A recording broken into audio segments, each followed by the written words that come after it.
Welcome to the Teachers to Tech podcast. I'm your host, Dean. This is the podcast where we tell you how you can grow your tech skills, whether you're starting from scratch or just want to go farther. You might be thinking about a new job, a whole new career, or just a new hobby. We'll have something for everyone, so keep listening. Welcome to episode 109 of Teachers to Tech. This is Dean, your host. Last time I promised you a topic in this episode based on some good news that I saw. Now I'm going to have to temper that a bit, but we're going to go ahead with today's topic, which is the Raspberry Pi computer.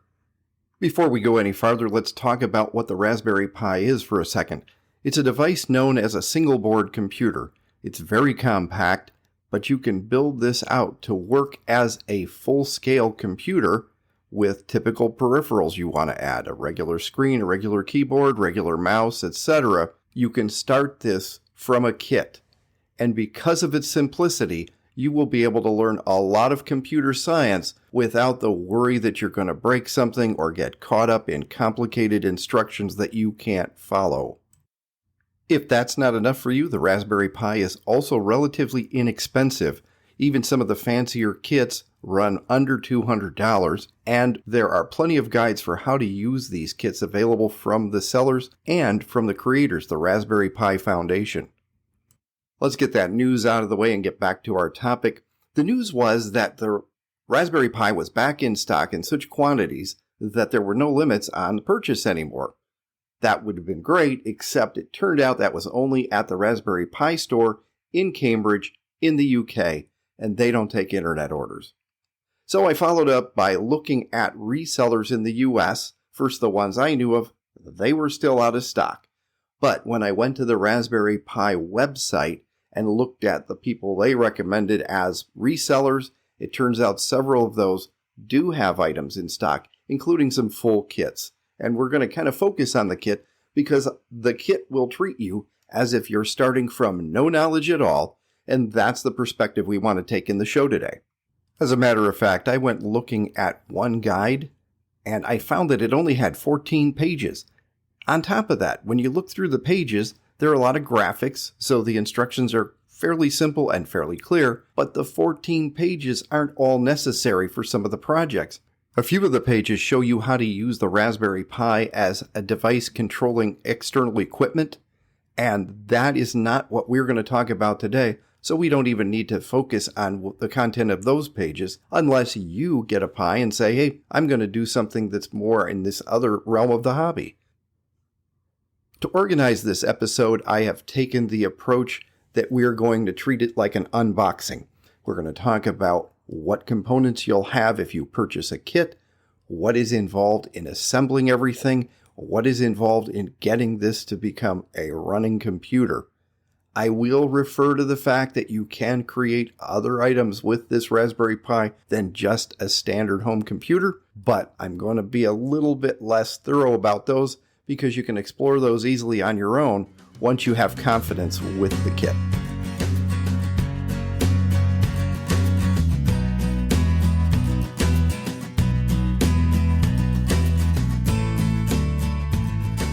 Let's start our imaginary unboxing. First thing in the box you're going to want to look at, of course, is the Raspberry Pi card itself. This may be in a smaller box inside the kit, and then inside that box, you'll see that you've got a special protective wrapper around the Raspberry Pi. Don't remove that until you're ready to install the Pi in its little case. If you have never touched a circuit board before, first of all, congratulations, because don't. If we get our fingers on that board, we could cause static damage to the components, and we could leave finger oils all over the board that will later get dirty, corrode things, and cause future problems. We are only going to handle that card as much as it takes to get it installed into the case, and we're done with that. We're going to handle it by the edges as we do that to protect it from us. You should have a 2-piece shell in the kit, and there will be instructions telling you how to snap that in. Typically, you don't even have to use any kind of mounting screws. You just snap that Pi in and you're set. Now, there can be different versions of the board available to you depending on where you're shopping, The only difference you'll see is the amount of memory that's available on the card for the processor to use. I want to be clear about this. This is not the memory that you're going to store your material on when you say, hey, I've got some pictures I want to put on here, or I just typed up a document. This is the amount of processor memory that is available for the processor to do its work. So as it's calculating, so to speak, it needs some space to work like a scratch pad that you would work on while you're figuring something out. That's the amount of memory that you'll see listed as, say, 4 gig or 8 gig, something like that. But the memory that you will use as, say, a hard drive will be an SD card, or on the newer kits, a micro SD card. That gets installed once. It is possible to make a second SD card that has a different operating system on it, so you could take that same Raspberry Pi and say, well, today it's a home computer, tomorrow it's a media center, but that's really a story for another day. I'll refer to that a little bit at the end of the episode. It is as easy as it sounds once you know what you're doing. Another component that's going to come in that box if you buy a kit is a power supply. Now, the Raspberry Pi is small, and you might think you can run it off of just about any old wall wart that has a compatible plug, but that is not true. You're going to be using a little bit more power than you think, so use one of the official power supplies. It is possible to have your Raspberry Pi just power down if it does not get enough current. And speaking of power, all the power we're using to compute is going to generate some heat. We've got a couple of ways we want to deal with that. Your kit hopefully will come with some heat sinks. These are pieces of metal especially crafted to conduct heat away from the chips that are on that board and out into the air where that heat can be dissipated.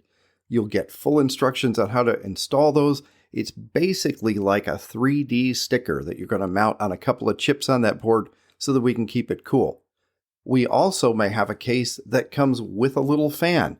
Just like a larger computer has a fan to keep it cool, you can install this fan right in your case, and it'll run when your Pi is running and protect it. And yes, you can get that thing hot enough that it'll power down on you or it'll have other faults. So please take all these steps. They're not that hard, and you'll have a full working computer. Once we've got all these components together, but before we plug in our power supply, we're going to want to add a USB keyboard that we supply, and we're going to want to use a connection, preferably HDMI to HDMI, right into some kind of a monitor or even a television, and we're ready to get started with the next step, which is adding the operating system.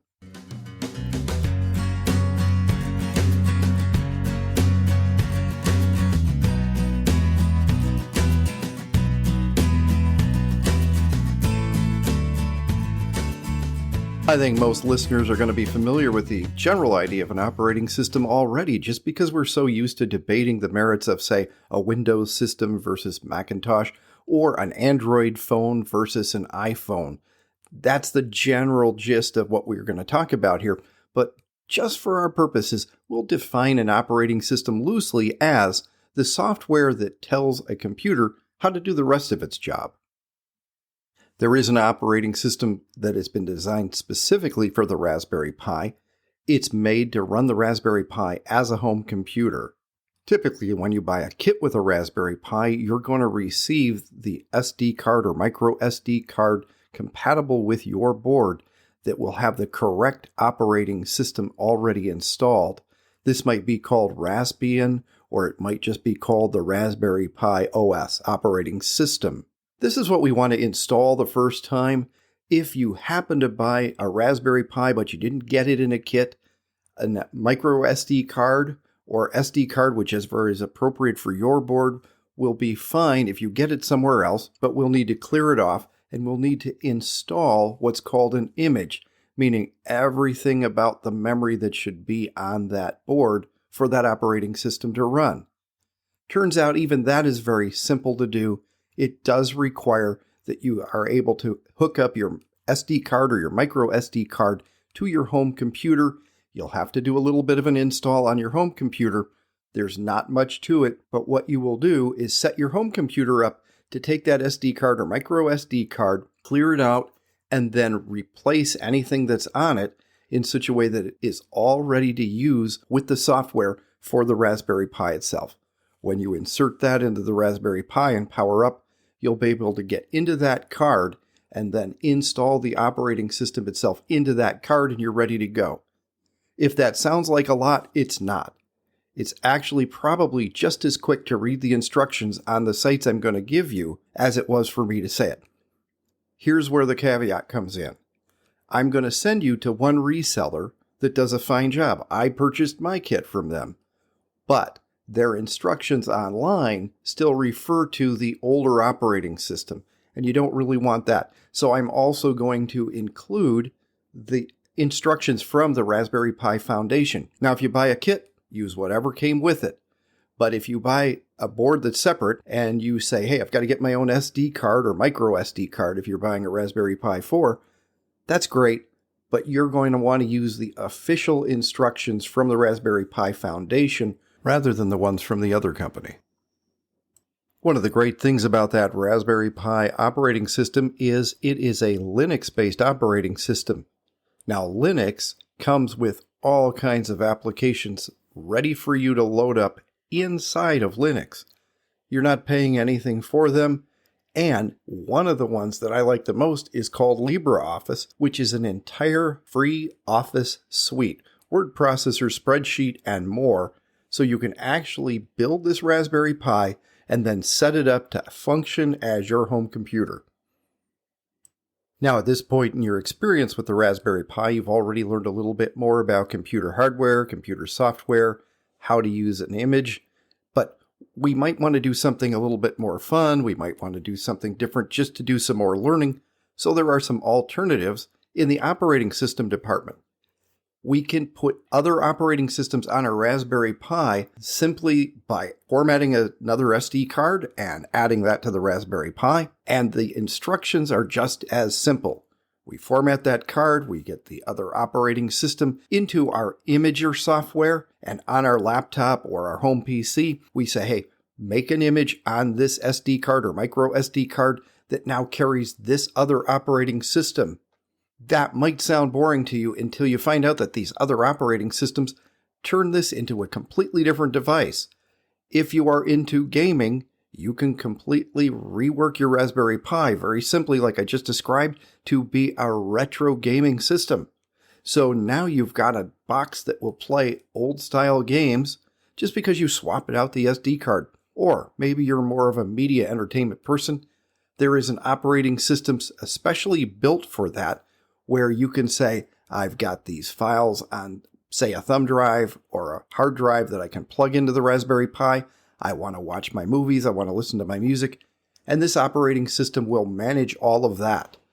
It's just as simple to build the Pi to do that as it is to make a home computer out of it. And I will tell you, I simply set the other SD cards next to my Raspberry Pi when I'm using it. And when I want to switch over, I power down, I switch out cards, I boot back up, and now I have my entertainment system, or now I have my gaming system. So if you say, well, I don't really need another home computer, but I would like to learn a little bit, there are a couple of other ideas for you to try.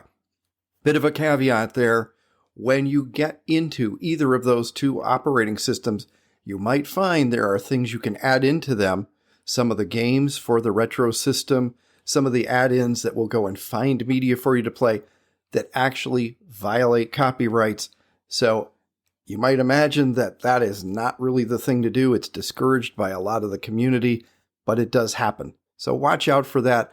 Obviously, I'm recommending that you avoid it because I'm not crazy about the idea of violating copyright myself. So far, I've been talking about applications for the Raspberry Pi that involve a keyboard and a monitor. We're interacting with the screen in some way. But the Raspberry Pi can be run as the heart of something like, say, an alarm system. It's got plenty of inputs and outputs to monitor something like that. There are all kinds of other projects you can use it in. It's called the Raspberry Pi Zero, and it's very inexpensive because it doesn't have as many connectors built onto the board, and there are some other differences that keep the cost down, and it's reasonable to play with for all kinds of projects. All right, I'm going to put several important resource links in the show notes, but the best one is going to be a link to the official Raspberry Pi Foundation Startup Guide. Just run through this guide for yourself and see how easy it would be to set up a Raspberry Pi if you had one in front of you. Remember, the point of working with the Raspberry Pi is to learn just a little bit about computer hardware, software, operating systems, all at once. Once you've done that, make sure that all of that knowledge gets reflected on your resume. If you have a question or comment for the show, you can send it to me now using the link in the show notes that'll open up a feedback form. And as always, make sure you are subscribed and that you're reviewing us and rating us on your favorite podcast app. That's all we have for today. This is Dean saying thanks for listening, and we hope to have you back with us next time on Teachers to Tech.